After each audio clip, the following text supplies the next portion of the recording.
Okay, so we actually talked about the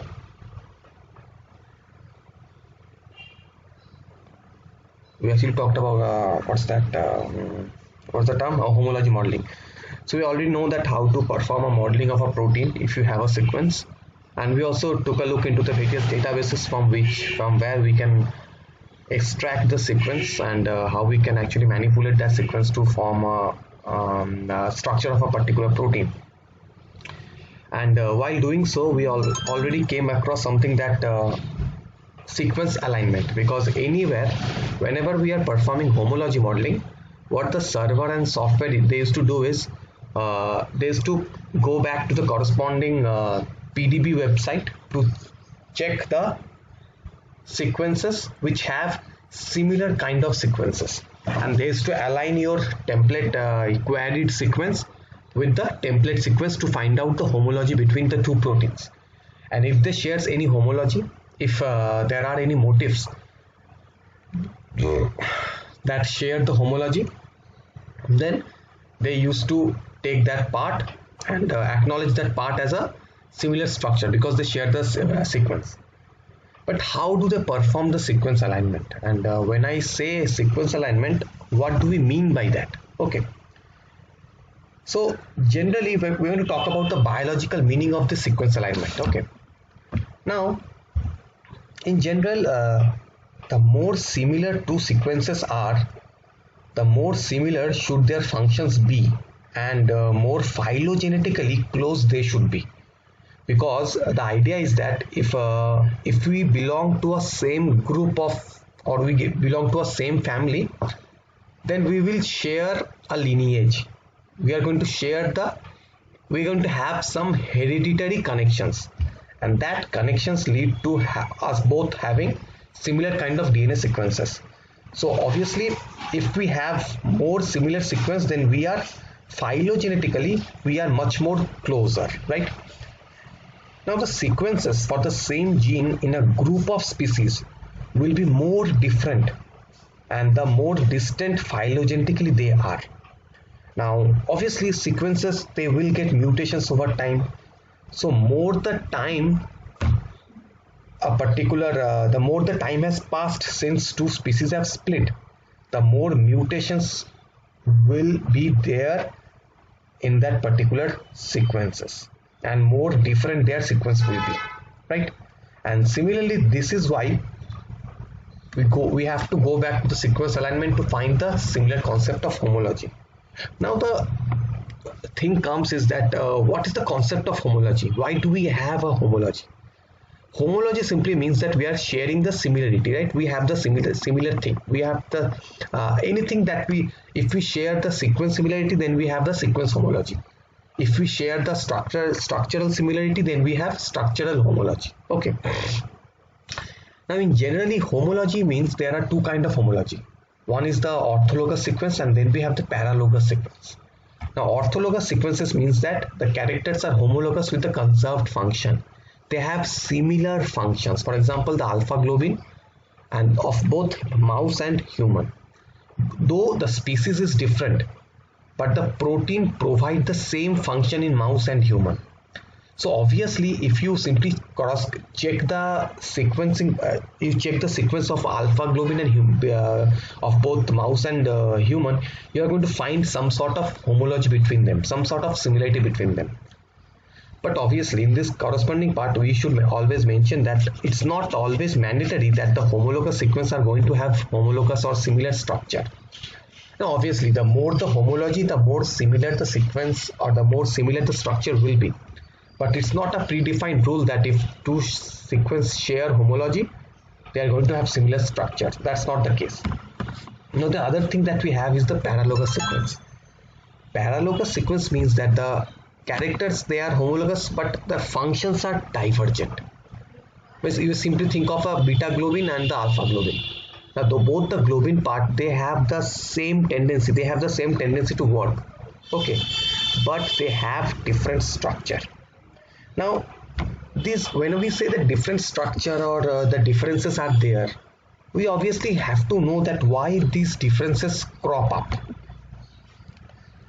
These differences crop up due to the mutations. And why do we have mutations? And what kind of mutations are there? There are generally three kinds of mutations that give rise to this differences. Now these three are substitution mutation, insertion mutation, or the deletion mutation. Now in this part, if I need to define that substitution mutation, what do we mean by substitution mutation? Substitution mutation means a particular sequence has been substituted. For example, simply check here in this corresponding part. Let me zoom it in. For example, we have a particular sequence like this: CTC, then we have 40 CAAGG. Now substitution means a particular area has been substituted. If I check this area, this whole sequence will be substituted by a different sequence. Now this substitution can be a single nucleotide substitution, or it can be a substitution of a whole motif. That means a huge chunk of nucleotide got substituted.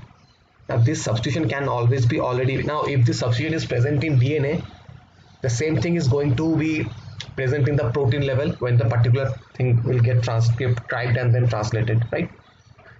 Now this substitution can occur due to various reasons. One of the major reason is that first of all it can happen that suppose in a particular role, suppose your protein, that particular motif had a particular function, but as nature progressed, as evolution progressed, that particular function had no need. For example, for us we had a sequence for tail formation. Now obviously now we don't have that tail because that particular sequence got mutated, because there is no use of that tail. So gradually maintaining a huge chunk of useless DNA is not required by the body, because if you have a useless chunk of DNA, then that particular chunk of DNA needs to get replicated. That particular chunk needs to get transcribed, then translated. So all this results in a loss of energy. And human body is made in such a way that it does not want to lose any energy. It does not want to waste any energy. Obviously, it will use up the energy currency. It will use up ATP only when there is need. If there is no need, the human body is not willing to spend even one ATP.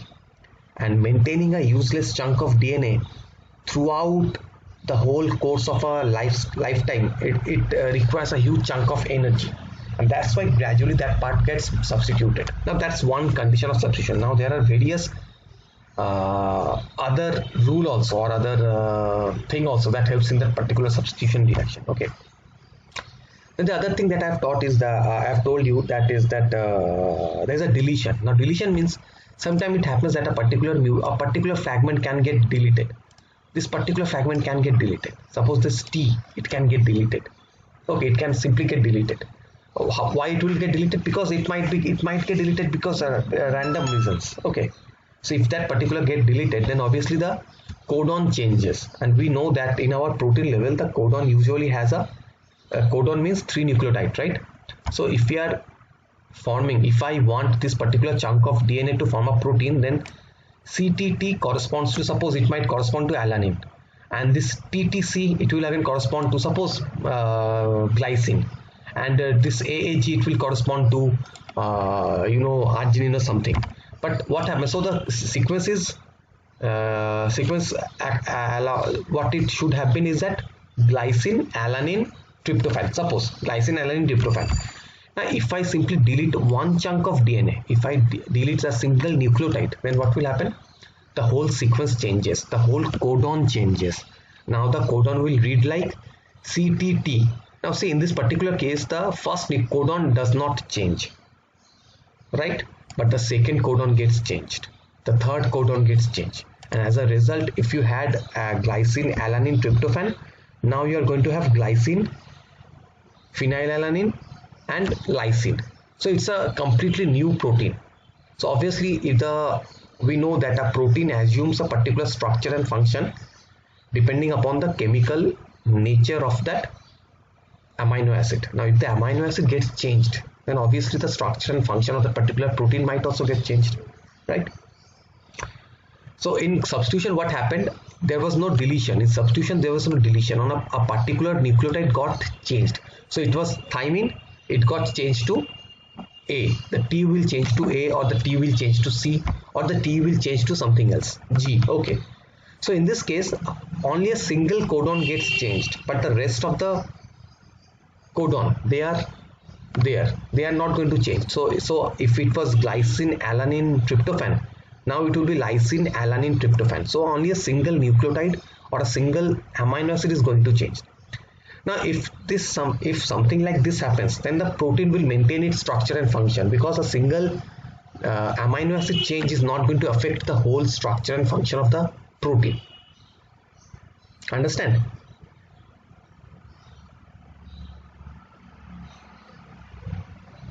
Do you understand this part? Okay.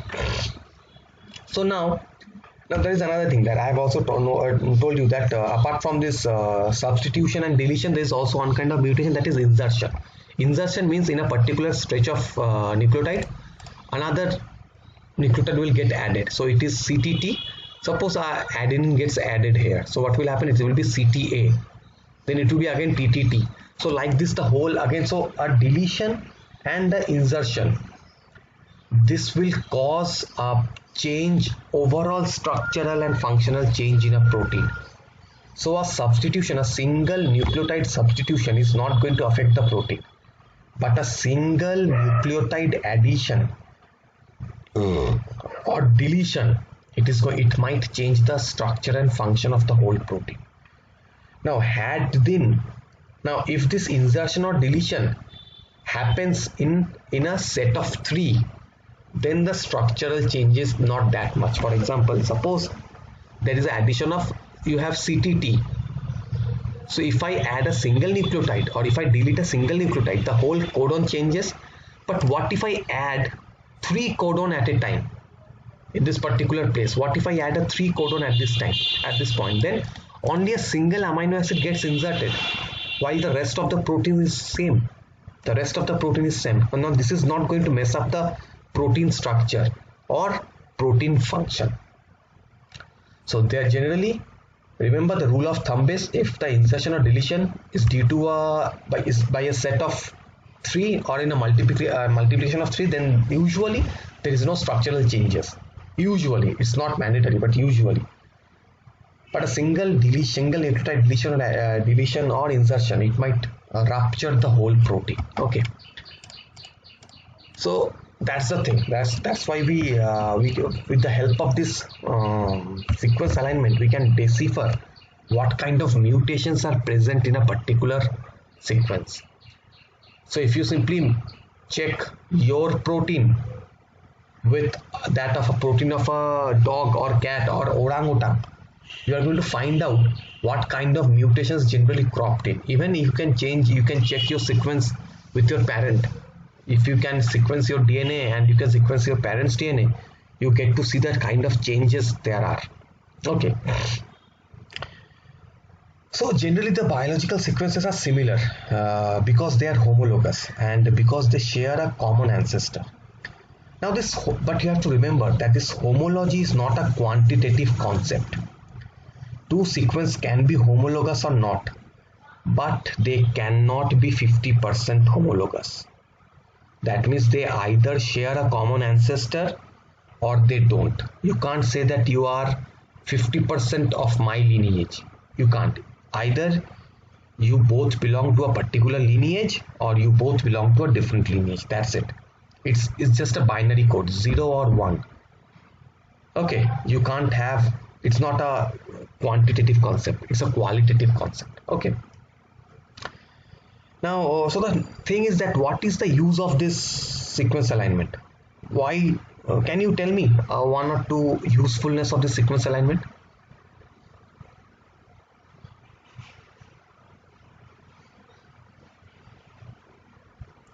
Generally, alignment can be used to perform various things. For example, you can use alignment. You can use alignment to find out and quantify the phylogenetic distance between two sequences, or you can use the sequence alignment to look for functional domains.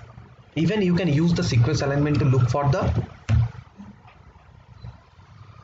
you can compare mRNA with its genomic region. You can compare a DNA with its corresponding mRNA to find out the sequences that had been changed. And usually in our case, what happens in our case, in case of eukaryote, the mRNA does not always correspond to the genomic DNA.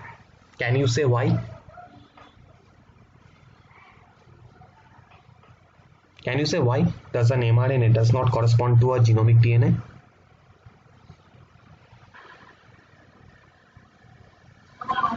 Because of splicing. Because of splicing. Whenever you have a spliced product, you have an mRNA. Okay.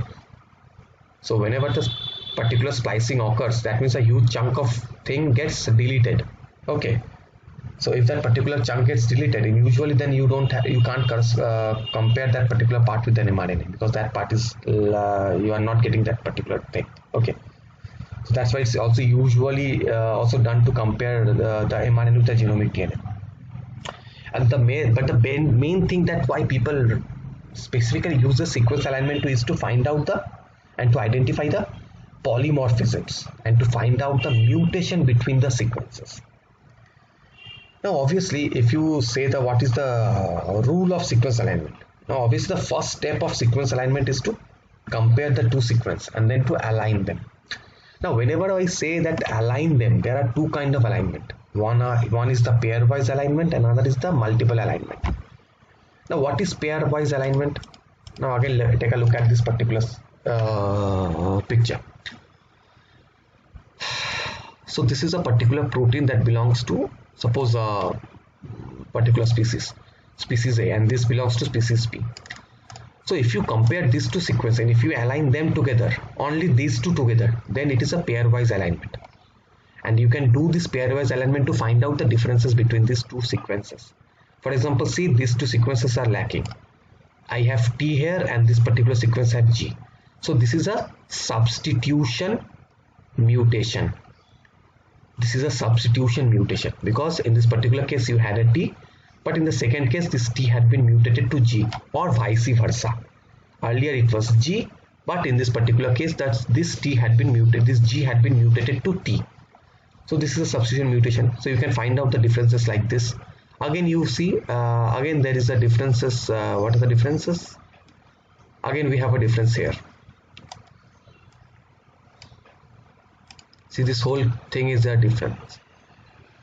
AT, CT, GA, GT, CT, AGTA. So all of these things are different. So this is a pairwise alignment. And then next you have a multiple alignment. Multiple alignment means aligning multiple sequences together. Sequence A, suppose this is species A, B, C, D, E, F. So I can align almost 10 to 12 species together to find out the differences between them. So this is a multiple alignment. Now usually in case of for homology modeling, generally the server uses a pairwise alignment to find out the similarity with that particular protein. Okay, but to find out or develop an evolutionary lineage, you have to go for multiple alignment. To develop a phylogenetic tree, we have to go for multiple alignment. Okay, and one of the other thing is that this particular sequence alignment can also be used to find out the consensus sequence and the conserved sequence. Now do you know what is consensus sequence and what is conserved sequence?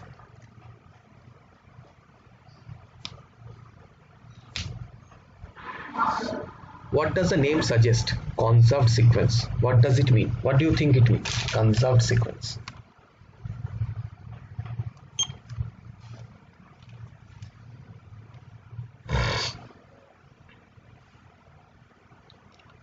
Conserved means similar, right?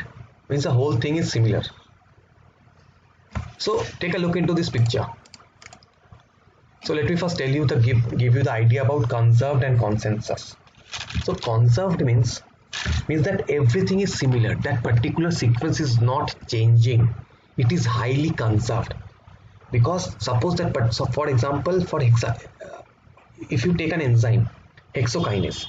Now, if you compare the hexokinase enzyme between multiple species, dog, cat, orangutan, human, plant, trees, hibiscus, rose, you take anything. If you compare the hexokinase, then you are going to find out that a particular area is not changing, its active site is not changing. Why? Because what is the function of hexokinase? The function of hexokinase is to convert glucose to glucose 6-phosphate. Now, do you know why does hexokinase converts glucose to glucose 6-phosphate?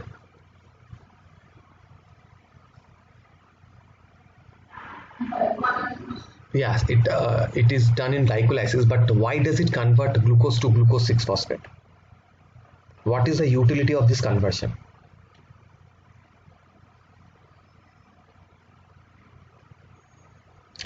The utility is this: when a glucose gets into your cell, what happens is that the glucose is entering your cell. The same glucose can also get out of your cell.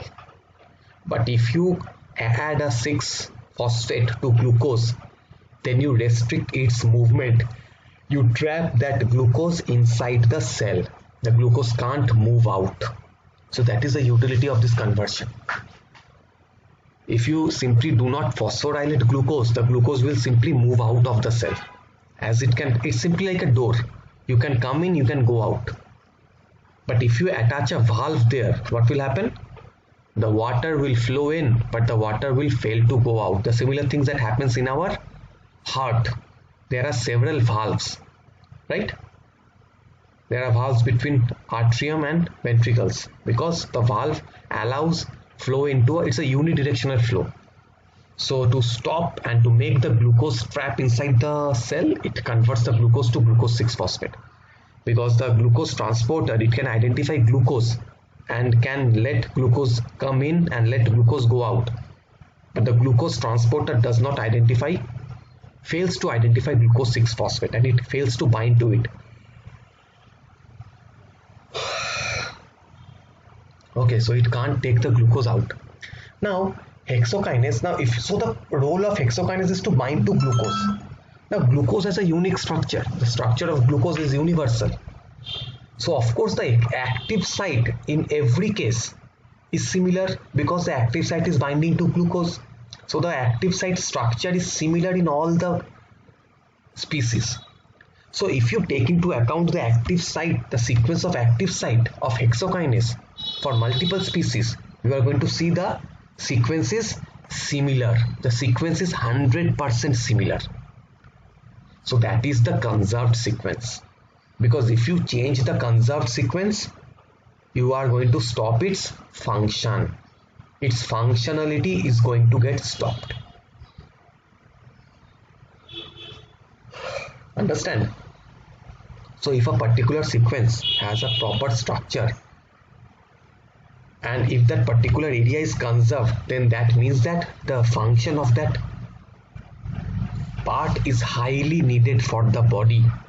Any change in that particular structure or particular sequence will be fatal. It will be fatal.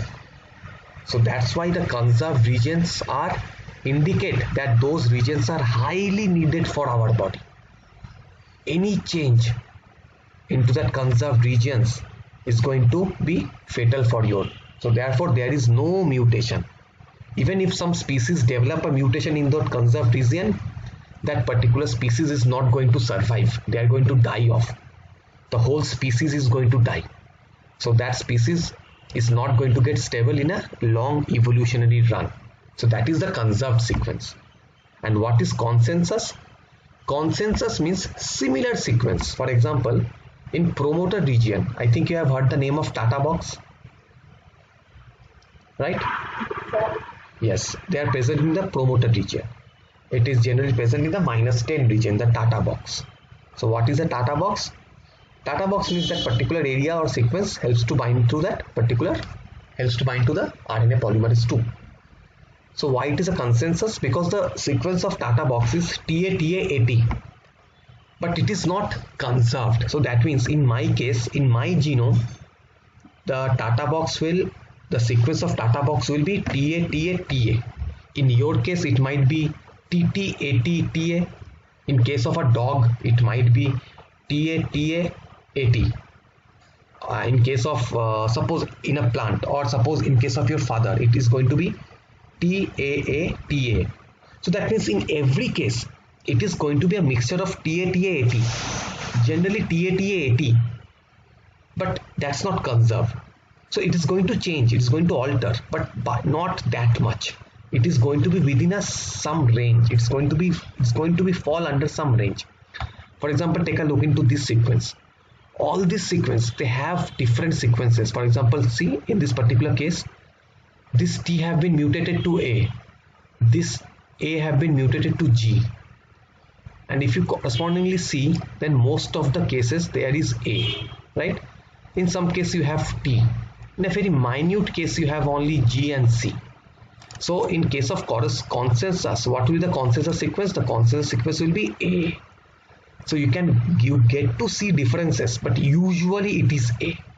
Usually it is A. Understand? Now in case of this particular sequence, see, these 3 have T, 4, 5, 6. So among 8 or 10 sequences, 6 of the sequences have T. 3 of the sequences have C, and only 1 sequences or 2 sequences have A. So that means the consensus sequence will be T, because usually T is present in most of the cases. So this is the meaning of consensus sequence. Did you understand it?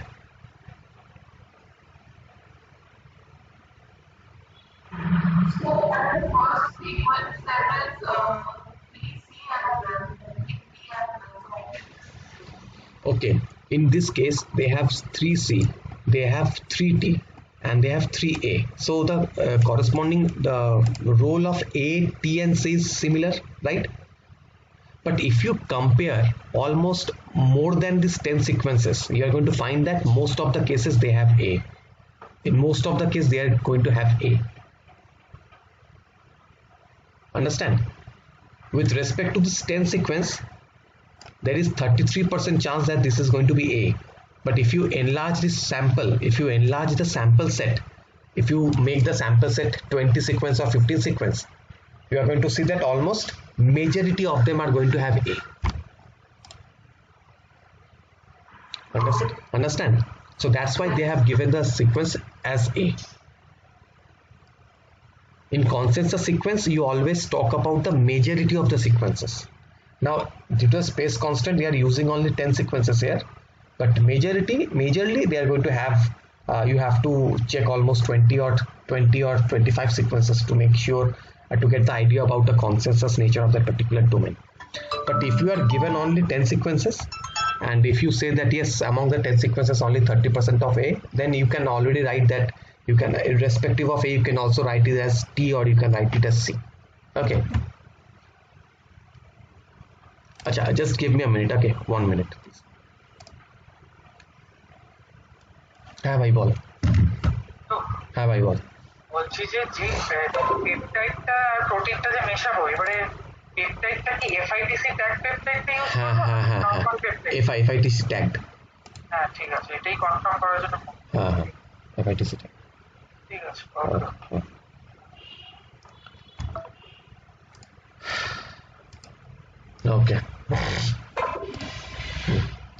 Okay, so this is the consensus sequence.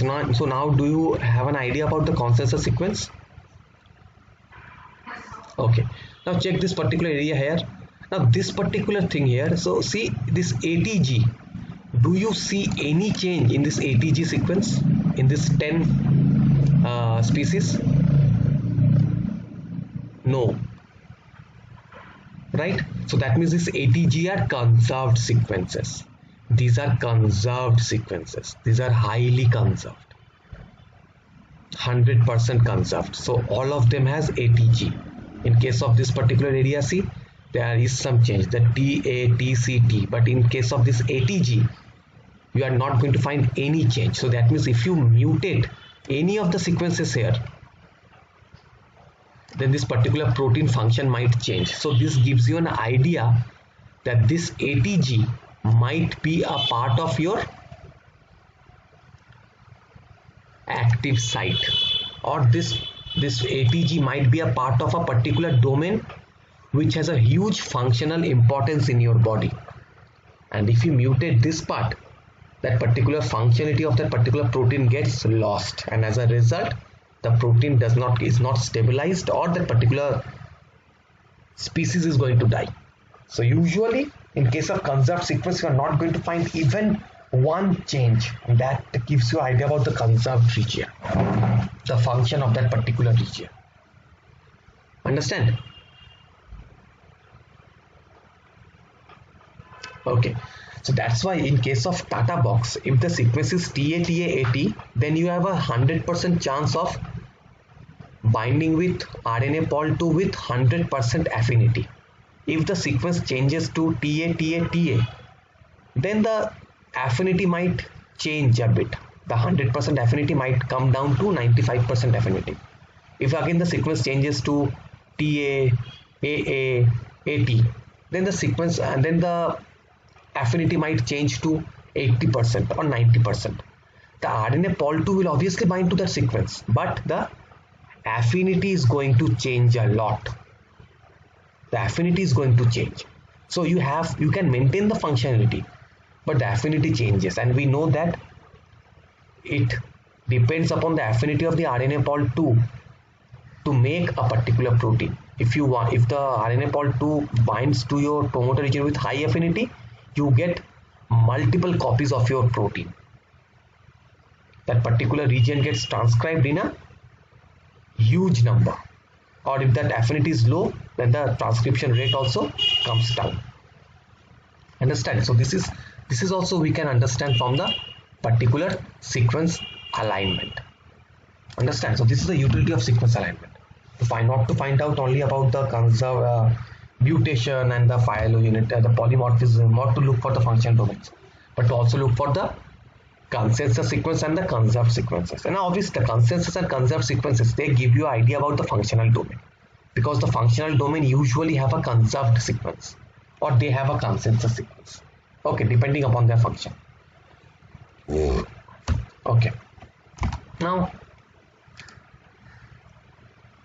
okay, so obviously the first step that you need to do to perform a sequence alignment is to align the two residues together.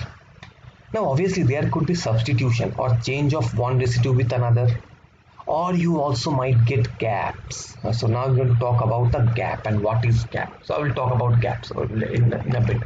Now let me tell you that how can we identify if the mutation is due to an insertion or the mutation is due to a deletion.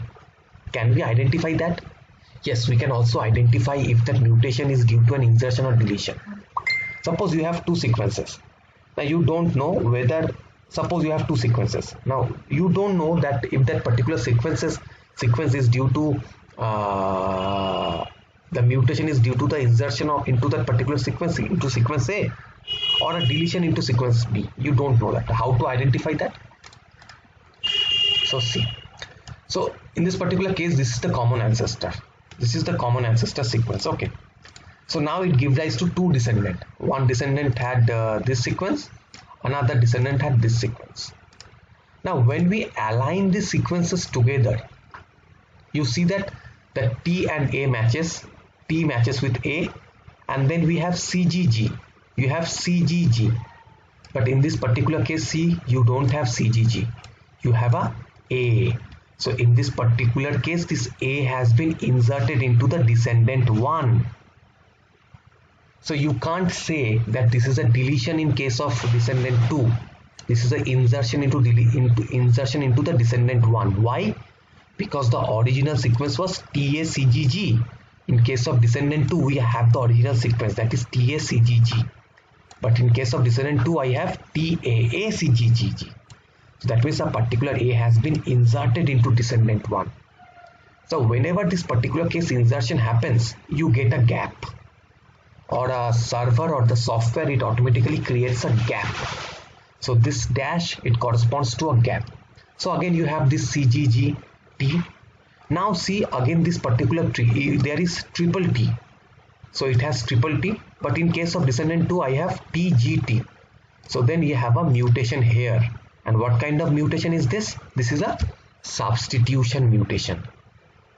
The T has been mutated to G. So there is a substitution mutation in descendant 2. Again you go on arranging them together. Then you have AC. The sequence is ACCGA. So I have ACCGA. But in case of descendant 2 what I have? I have ACGA. So another C is missing. Now in this case this is also going to give rise to a gap. But this gap will be there due to the deletion in descendant 2. So check, the first gap was due to the insertion in descendant 1. The second gap is due to the deletion in descendant 2. Understand? So in this manner we can also find out, we can obviously find out whether it is a deletion or insertion, but we can also find out where that particular deletion is present. Is it present in case of descendant 1 or is it present in case of descendant 2? Okay, but see, one interesting fact that you can see from here is that the deletion and insertion is going to give rise to a gap, but the substitution mutation, it is not going to give rise to a gap, right? Because in case of substitution reaction mutation there is no gap. So I am talking a lot about gap. This, I have a gap here, I have a gap here. What do I mean by gap? And what is the consequences of this gap? Okay, so let's see. Let's check about the gap. Now there are various gaps. What are the gaps? Now gap, as you can see, the gap has a definition of this. A gap is any maximal consecutive run of spaces in a single sequence of given alignment. But what is its importance? Now these gaps are generally, now as I've told you that when there are substitution, that means you have a change in residue into another, or you have gap. These gaps are actually the missing residues, and these gaps can be due to the deletion in one sequence or an insertion in the other sequence. And generally these gaps, they complicate the whole alignment procedure, because the algorithm should take into account the possibility of introducing gaps, and once we allow them to create gaps, several alignment can be constructed between two sequences. Several alignment can be constructed, and the objective of a sequence alignment usually is to align the homologous position of the two sequences, and generally the homologous position are the one that come from the same position in the ancestral sequence. Now we might not know the ancestral sequence, so we won't be completely sure that we have succeeded, right? And another complementary objective could be that to align the protein region that have same structure or same function.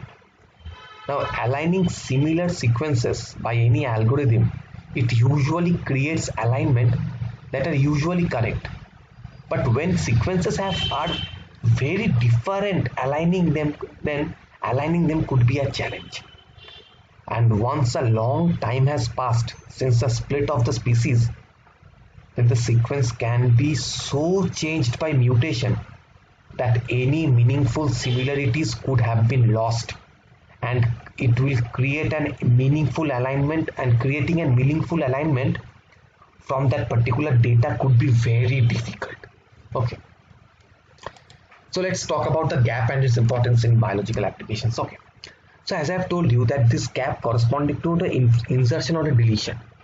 Now usually these gaps come in when you don't have a substitution reaction, and generally these gaps, whenever you have the gap, it means that a particular stretch of DNA has been missing. Now in the earlier slide you have seen that there is a single gap, but generally the gaps are sometimes they run multiple times. That means usually you have not a single gap, you have a gap of length 10, 12, 30, 40, even 50 nucleotide gaps you can see. And when you have gap of that much sequence, that means that the whole protein structure or the whole protein function has been changed. Because if you simply take out a huge chunk of a nucleotide, then obviously that corresponding part is not going to get translated into an amino acid. So that means that particular protein, that particular motif didn't have any function, didn't have any major function. And since it didn't have any major function, we could simply get rid of that particular domain. Understand? For example, suppose you have a hair, okay. Now there are some usefulness of hair. Suppose, so I can either have a long hair or I can have a short hair. Now it doesn't matter. Now there is no utility of a long hair versus a short hair. So even if I cut the hair, there will be no loss in my body functionality, right? Suppose if I'm walking down the road, if I'm sleeping, if I'm simply doing anything, does a long hair or short hair have any impact on my bodily function? It does not have anything like that. And the same thing happens in case of the sequence also. If a particular sequence can get mutated so much, and if that particular chunk is not absent, that means that particular chunk had no role, or that particular role had been absent. For example, if you take a particular protein, suppose you identified a particular protein, okay. Now that particular protein, you take that particular protein from a archaea, and suppose that archaea is present or archaea is thriving in a hot water spring, okay. That archaea is thriving in a hot water spring. Now obviously the temperature in hot water spring is approximately 100 degrees centigrade, right? Our body temperature is 37 degrees centigrade. But the same protein is stable. Now if you take any of our protein, so if you have any, suppose I have my protein, okay, and my protein, if I take my protein, my body protein, and take it to a 100 degree temperature, what will happen? My protein is going to get disintegrated. It is going to get unfolded. Why? Because it is not stable at 100 degrees centigrade. But if you take a protein of a archaea that is thriving in hot water spring or in a volcanic chamber, you get to see that that particular protein is thriving even at 100 degrees centigrade or 200 degrees centigrade, and it's not getting destabilized. So that means now if you now compare that particular protein with our protein, you are going to find a huge chunk of gap in our protein. Why? Because their protein have a motif. Their protein are going to have a motif that is going to give them stability even at high temperature, and we lack that particular motif. So if somehow I could manage to what should I say, manage to genetically engineer that particular motif into my protein, what will happen? Even if I go to sun, my particular body protein is going to get activated. My particular protein will function. Now generally what happens, you know, in when you have fever, you see that your intake capacity decreases, your body, you get diarrhea when you have fever, you don't feel like eating, and even if you eat, you get indigestion. Why does it happen?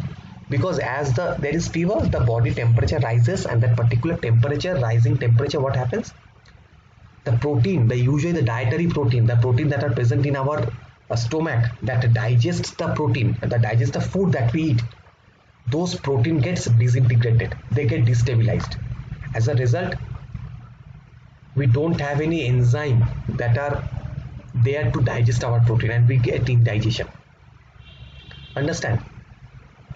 But if somehow I could genetically engineer that particular heat shock protein, that particular protein of archaea that is thriving in volcanic chamber, and if I could engineer that particular motif into my protein will be highly stable in that particular high temperature.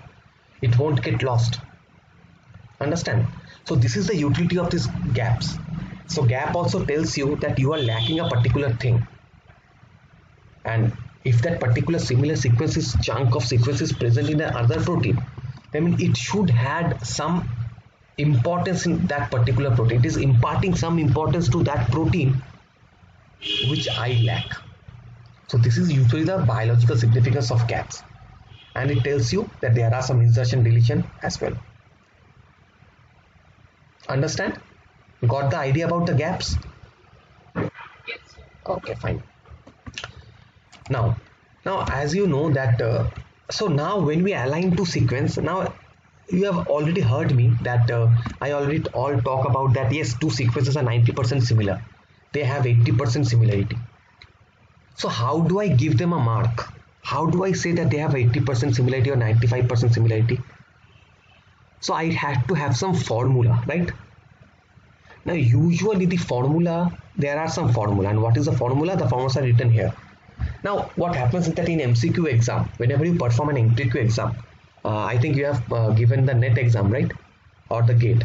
Usually what happens in NET and GATE, you see that there are some negative marking for there are negative markings, right?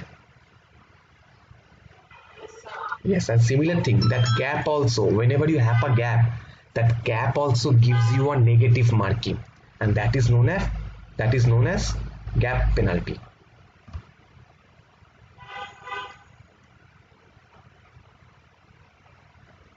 That is known as gap penalty. And so what happens is that whenever you try to align to sequence, it is going to align. So for example, suppose whenever I align to sequence like this, they are going to align like this, and so I have these two gaps. Now these two gaps are going to give rise to a gap penalty. Now this penalty can be anything, it can be 1, it can be 2. Now there is some fixed values that it has, but they are going to be penalty.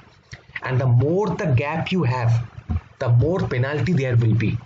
And more gap means the more distance your protein is from that particular protein. Because if we share the heredity, if we share the lineage, and if we are close relative, there will be less of gaps, right? For example, in our cousins, I and my sister, my own sister, we look exactly the same. Not exactly, but we look more or less very similar. Whereas I and my cousin brother, they have certain similarity in body structure and body faces, but there are certain differences.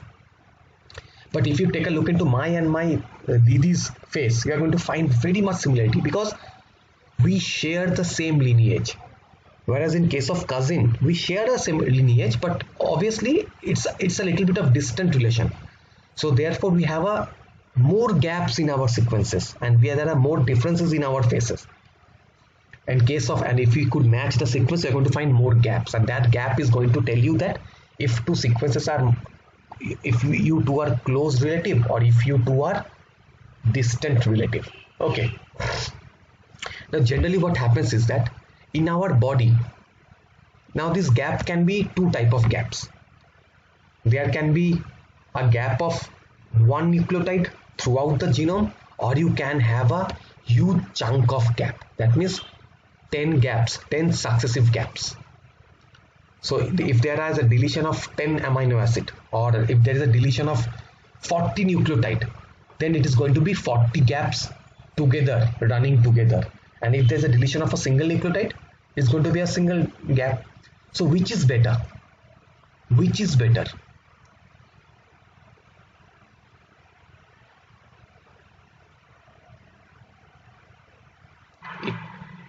What do you think? Which is better?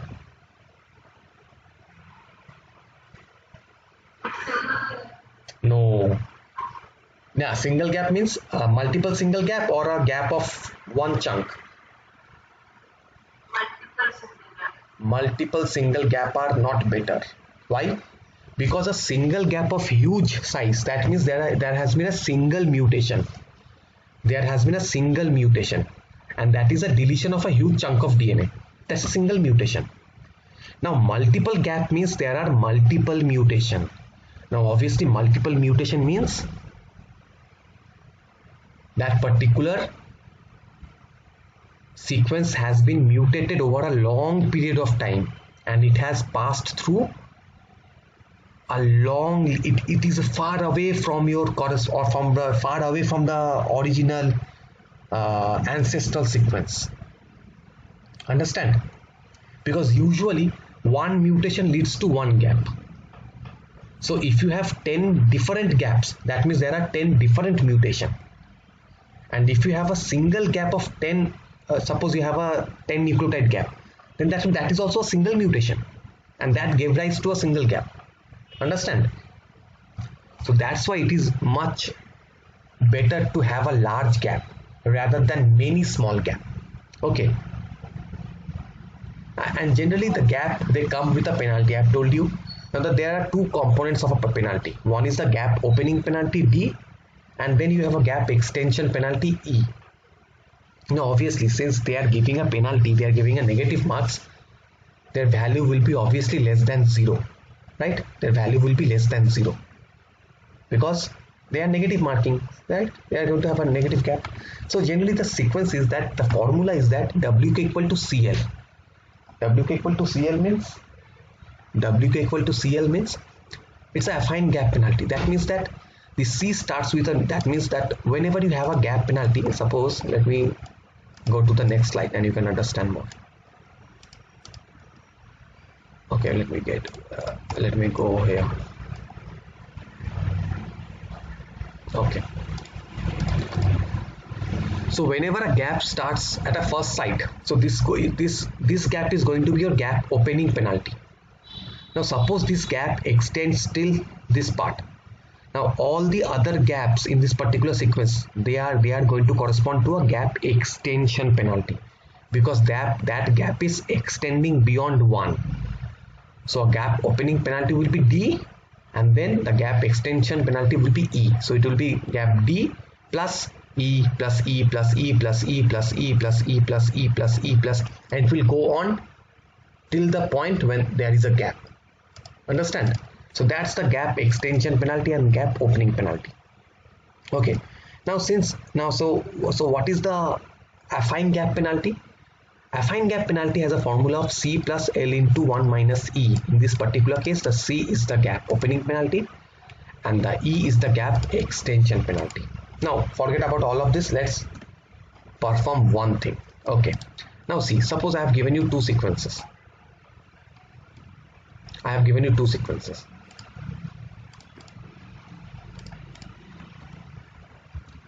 Okay. Suppose you have two sequences. This TCA, GA, CGA, TTG, and you have TC, GG, AG, CTG. Okay. Now you can, if I ask you to align them together, there are multiple ways of aligning them together. So what are the different ways? Let's see the different ways of aligning them together. So first we can reduce the first way method is to reduce the number of mismatches. So we'll reduce the number of mismatch. So we'll start matching it. So T matches with T, the C matches with C, and then since this A doesn't match with this particular, we give it a gap here, and then again we have a gap. Then again we match G with G. We match A with A, then G with G, then TT and GG. This vertical line corresponds to the matching. This vertical line corresponds to the match in the sequence. Okay. Whereas these gaps, they corresponds to the mismatch. The gap corresponds to the gap doesn't correspond to anything. The gap corresponds to the not having a match. So when I say the reduce the number of mismatches, so what are the number of mismatches? See, there is 0 mismatches. Are there any mismatch here? There is no mismatch here. No mismatch. So there are 0 mismatch, and we have 7 match, and we have 6 gap. 1, 2, 3, 4, 5, 6. Now the second method is to reduce the number of gaps. So I have 6 gap. So next method is to reduce the number of gap. So how to reduce the number of gap? Simply by increasing the mismatches, right? So I will increase the mismatch. So see, now we have a mismatch of AG mismatching, CG mismatching, GC mismatching, AT mismatching, TG mismatching. So we have 5 mismatches, 4 match and 2 gaps. So the 6 gap has been reduced to 2 gap. But in this case, we are reducing the mismatch, but we are reducing the gaps, but we are increasing the mismatches. The third method is to reduce neither the gap or not the number of mismatches. So we'll again align them, and we find that yes, now we have aligned them such a way that we have 2 mismatches. What are the mismatches? We have a mismatch of AC and TG, and we have 6 match. So in this particular case, we had 4 match. So we have also increases the matches. There are 6 matches, there are 4 gaps and 2 mismatches. And what's the fourth one? It is similar, but I am I am reducing the mismatch, and I have only shifted this gap. I have shifted this gap. See, I have shifted this gap over here so that the GG matches. So I have increased the mismatches. The number of gaps are same, but by shifting the gap, I have reduced the mismatches. Understand? So these are the three methods. Now, if I ask you which one of them is the best method, what will you say?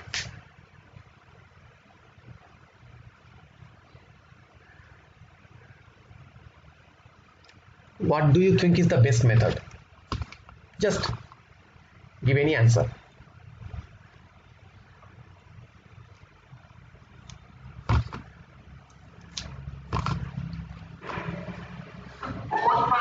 The fourth one. Okay, fourth one. But if I ask you why the fourth one, you have no answer, because obviously we don't know why. Because there must be something that we have to calculate it, right? There must be some calculations, and according to that calculation we can say that fourth one, because I can say no, I think the first one is the best one. The first one is the best one. I have zero mismatches, and you say the fourth one. So there must be some concluding, or there must be some formula to calculate it. And yes, there are. What's the formula? Now there are two methods to find out the best alignment. One is the similarity method, other is the distance method. So what is the similarity method? The similarity method means finding out the similarity. So what is the formula? Formula is S equal to the similarity index equal to X minus summation of Wk into Zk. Now X corresponds to the number of matched pairs. It corresponds to the number of matched pairs, whereas W is the penalty for gap of length K, and Z is the number of gap of length K. Okay. Now it is given that generally the gap penalty for gap length of one nucleotide is 2. Okay. The gap penalty for the value of W for a gap penalty of one gap is 2, whereas the gap penalty for length of two successive nucleotide gap is 6. Now using this formula and using this, please calculate the similarity index for this 4 method. Write down this particular thing, write down this formula, and using this formula, please calculate the similarity index of these 4 method.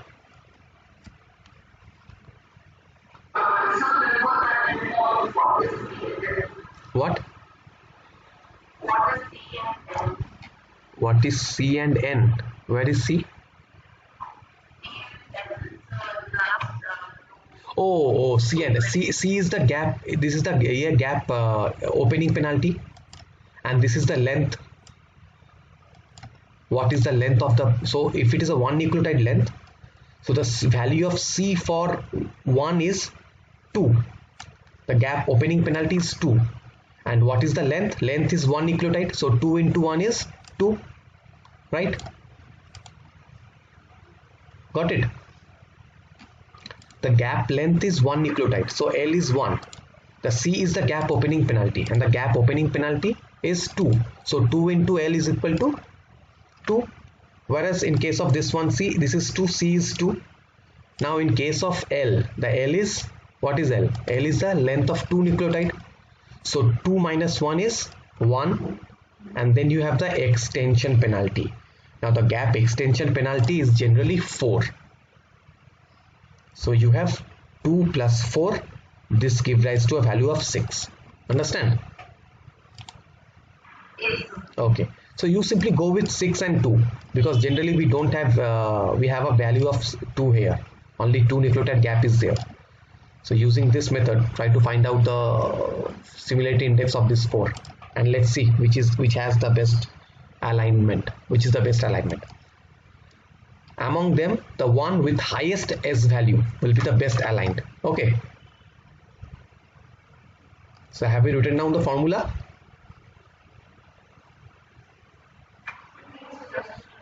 Yeah.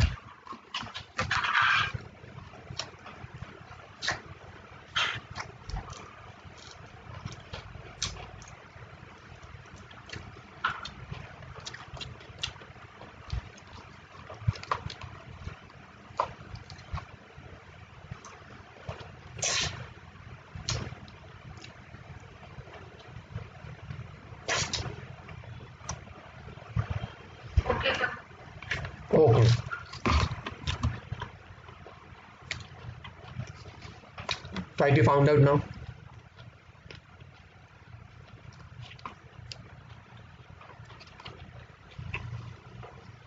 Try to find out the S of this 4. It's really easy. It's going to take you 5 minutes. Yeah, sure.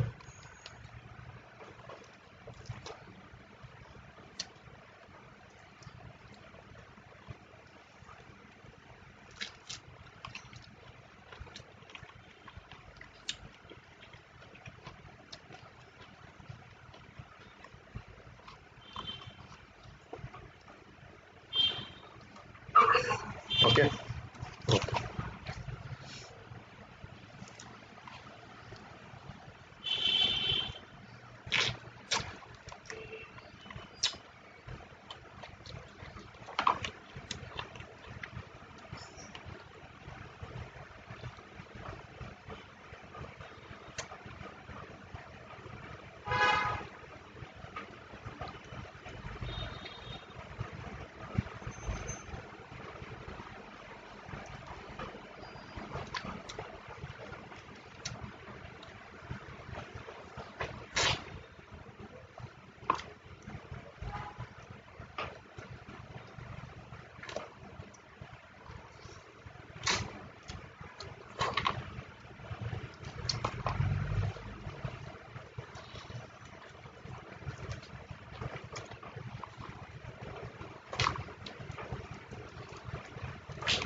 Okay, it's really easy. See, the value is, so suppose, see, in the first case, what is the number of matches?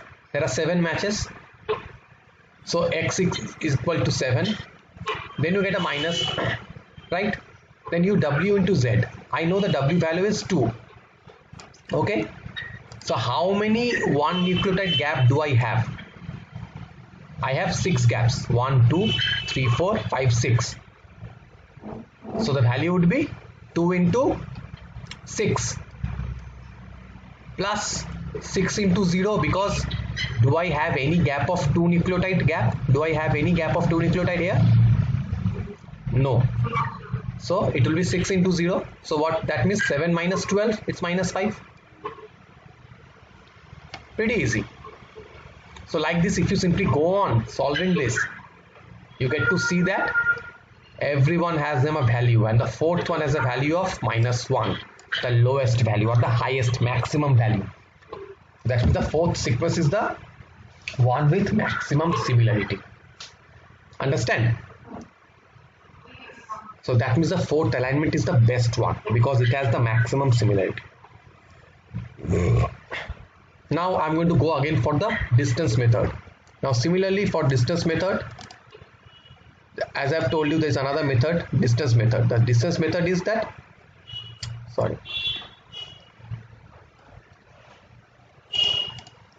I have the distance method. What's the distance method? The similarity method, what did it do? It calculated the similarity. So the distance method calculates the distance. So what's the formula? Same formula. There is y plus wk into zk. And what is y? Y is the number of mismatches. Since this I am calculating the distance, I have to use the mismatch now. Now, can you calculate again using this distance method? Please calculate using the distance method and find out the best alignment from the using distance method.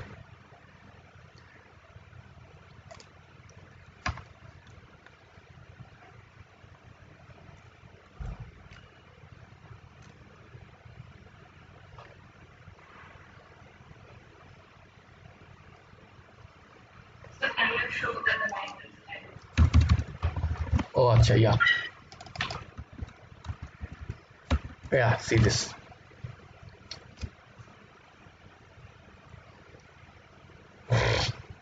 Don't use this one. This is the similarity index. Try to find out the distance method.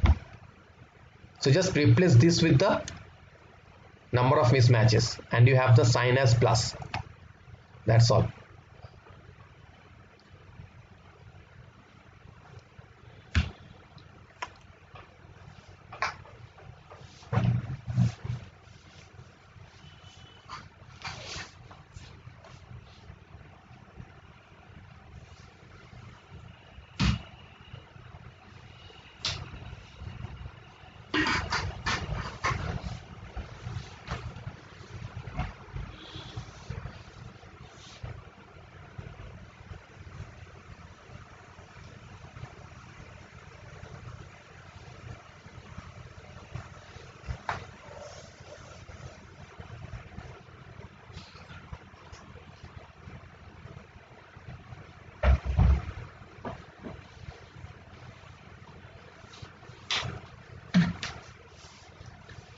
Done?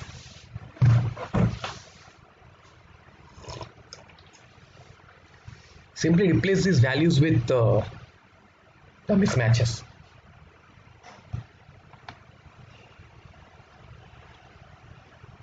So in this particular case the mismatch is 0. So it will be 0 plus this one. 0 plus 12. So the value would be 12. Now in this case the distance is 1, 2, 3, 4, 5.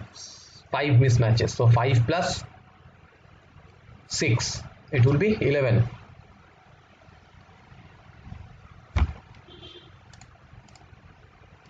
Could you do it?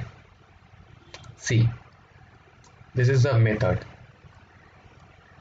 Using the same set, the value that we get is this 12, 11, 10 and 9.